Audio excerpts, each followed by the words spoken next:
Sup everybody, this is Karak with ACG. What happens when you mix ancient power, calamari with an eye towards vengeance, and a writer who needed at least 3 Paxil just to get himself to a depressive thought? That's right, H.P. Lovecraft and Call of Cthulhu, or Cthulhu depending on how you pronounce it. Of course, translating these terrible tales has been difficult for some developers. Today we're taking a look at Cyanide Studios and Focus Home Interactive's version, Call of Cthulhu, out now for $40 on PC and $60 on the consoles. And as always, this review won't be less than 2 minutes long or filled with any kind of sponsored bullcrap. So let's slip into our best hard-heeled bro, grab our copy of the Necronomicon, and see if we can send those fishy fucks back to the dimension they came from. As always, if you like the video, maybe subscribe.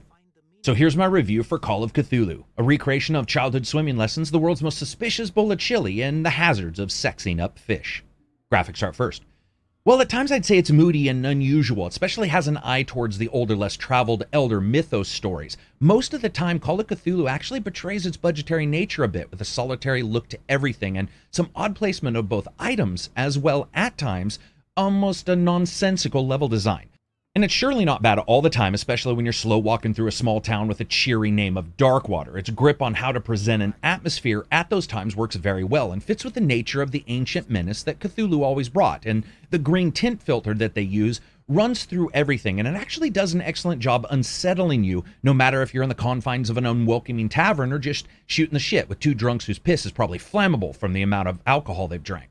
But even from the very start, you begin to notice some issues. Like, most of the locations overall are fine, but they can run on the lean side of interactions when it comes to their design. And worse, many have a feeling of placed here for a particular reason kind of level design. The game really could have done with a real look at some of the building interiors and a plan for locations to be a bit more spread out. Now, one place where this is assuredly not the case is the asylum. If you've ever had that one friend who isn't good at things but has that one special gift, and when he concentrates on it, you're like, yeah, this dude's parents might not have been brother and sister. That's the asylum level compared to everything else. It's a focus location, far more varied and visually descriptive than anything prior or even after. And this is so noticeable, it literally looks like a location either from another game or one of those E3 demos that's a vertical slice of pure bullshit that companies try to hand you. Sadly, characters have a number of issues as well.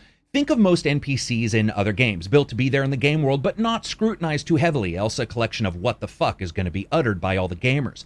And then basically make an entire game of that. It also spreads from there to the strange animation characters have, who all look like they're practicing for their yellow belt in Taekwondo because they're just doing a kata the entire time. While lightning and some texture work is fine, there's also some issues there as well, with some flickering lighting that occurs in different locations. Now, when it comes to performance, it's not bad on the PC. First, an old i7 and a 970, you're going to be able to get playable frame rates on the lower settings and a 1080p resolution. With a current i7 and a 1080 Ti, getting over 100 with 4K resolution and everything set to epic is easily doable, so this game has a nice wide spread to it. Sadly, on the console, it also drops some frames here and there, especially during some of the cutscenes or when you're panning wide left or right.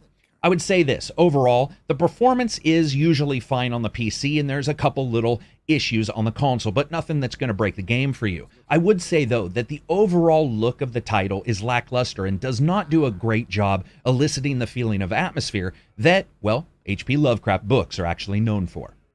Sound, music, and voice. Pure instinct. I behaved like a Hun, and I sincerely apologize. Veteran, huh? 307th Infantry Regiment. Oh. Well, that'll be okay for now. This is my last. Next one who comes close gets one in the head.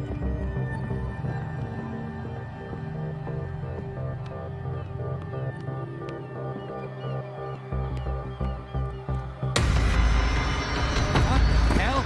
Dom, get out of here. Chief, you got me. Great police work. You can try to play smart with me all you want, Pierce. Witnesses have identified... And let's do sound first. This is okay. Admittedly, most of the sound is atmospheric, especially when you're sprinting through the dark innards of caves trying to escape multi-limbed somethings that exist just outside of the edge of your light. That's when the sound effects are fine and have a nice amount of special effects to them to add atmosphere and really make it feel solidified as a location. But what is ultimately lackluster here is that there's just not a lot going on audibly to inform the gamer. For instance, even going to the port area and walking down the docks, the subtle sound of lapping waves that anyone who's lived near an ocean can tell you occurs doesn't happen here, something that even in a still bay you would actually be able to hear. offering an odd silence to everything that really makes it feel unnatural. But sadly not in the atmospheric building way, but more in the whoops, we forgot a bunch of sound samples way. Now that doesn't mean it's all bad, it actually nails a couple things, but in the long run there just isn't a lot going on here sonically, and when you go into particular areas, there isn't a lot of that atmospheric sound that really informs you that you're in this unique location. And next up we're going to do music. One of the ways really to impart tension, unease, and discomfort to a gamer is through good sound work, whether it's that discord smashing of keys like someone betrayed every single music teacher in the world in some horror movies, or that more classical full-on orchestral themes that build up tension when exploring and have frequent love affairs with stringed instruments. And shockingly, Call of Cthulhu really has none of those, instead resting back on a far more ambient soundtrack. And actually, who am I kidding? Ambient soundtracks would make this one sound like a Jerry Goldsmith score. It is absolutely too nonchalant for its own good and is really just a series of sounds played through Fruity Loops filters where all of them are set to moody. Overall, pretty lackluster. And of course that brings us to voice. Now this is hit and miss. I actually sort of like the main character, who at times did offer a subtle exposition on the crazy ass shenanigans of high-level elder gods who'd meet any game's level cap. It's fun to hear him talk about the unique things he's seen, and the tit for tat and the dialogue system also works incredibly well at times. A couple side characters are really well done, like a certain police officer that tries to help you in your investigation in the mid parts of the game. The writing really lets them all down. There are numerous grammar and editing mistakes, and some of them even extend to the chapter breaks narrative as well. Also, emotion isn't carried from moment to moment very well at all. Somebody will go from full-blown psychopath to medicinal healer and carer of society in the same breath.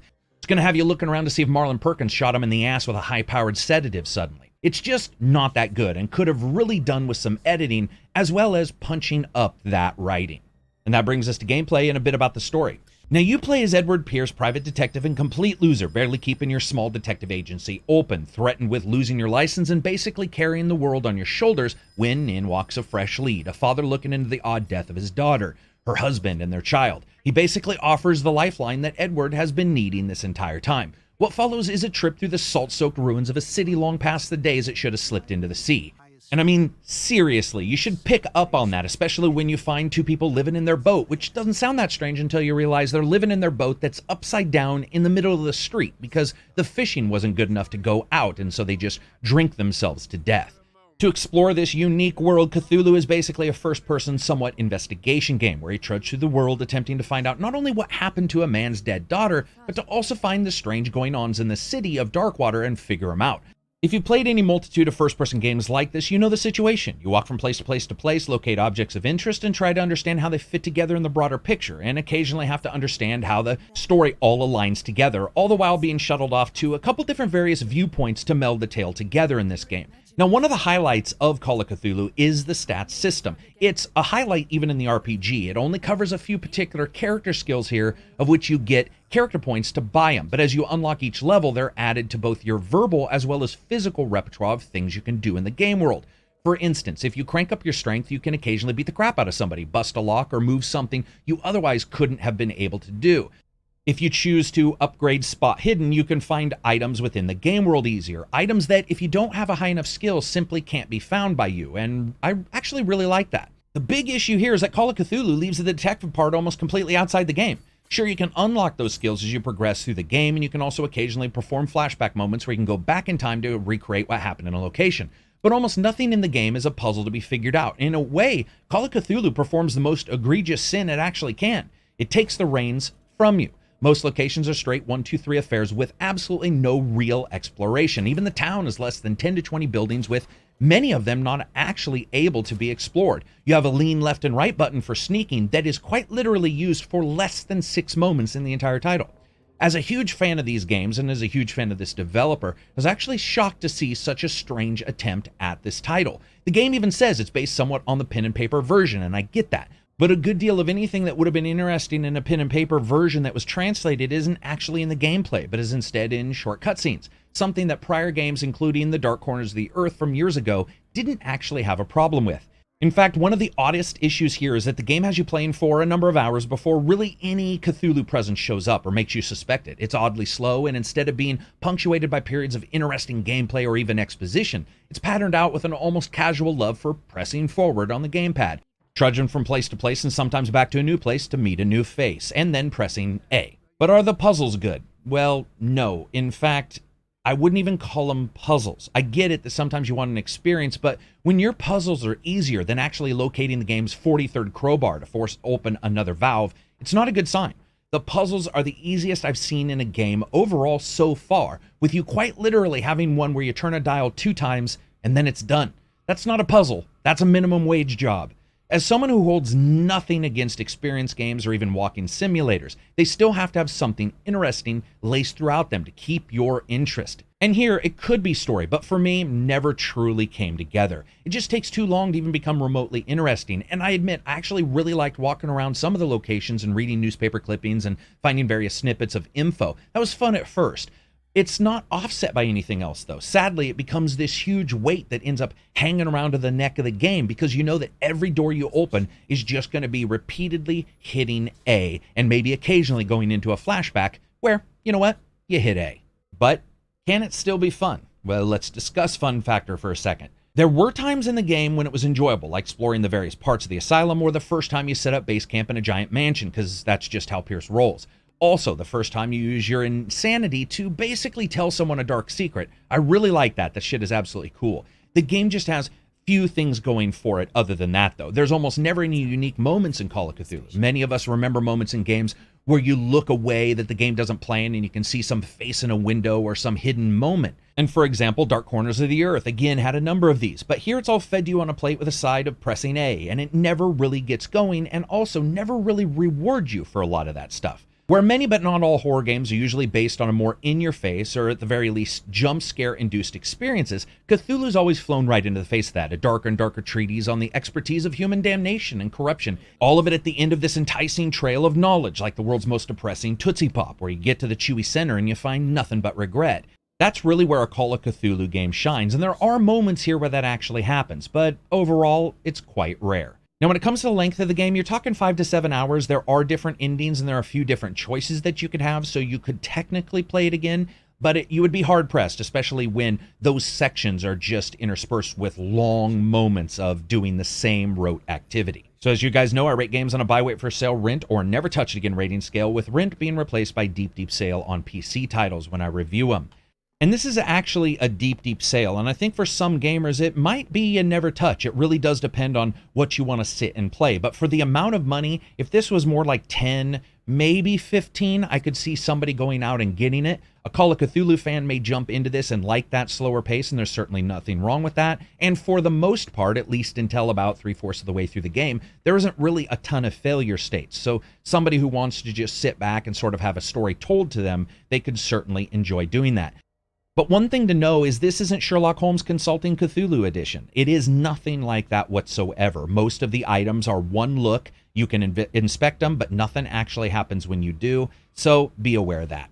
So anyway, that's it for me. I hope you guys liked the video. If you did, give it a thumbs up. If you didn't, give it a thumbs down. Maybe check out Reddit or Twitter, and you can always become a patron on my Patreon website, which helps me give you guys reviews that aren't 2 minutes long or filled with sponsored bullcrap. Peace out, and enjoy the rest of your week.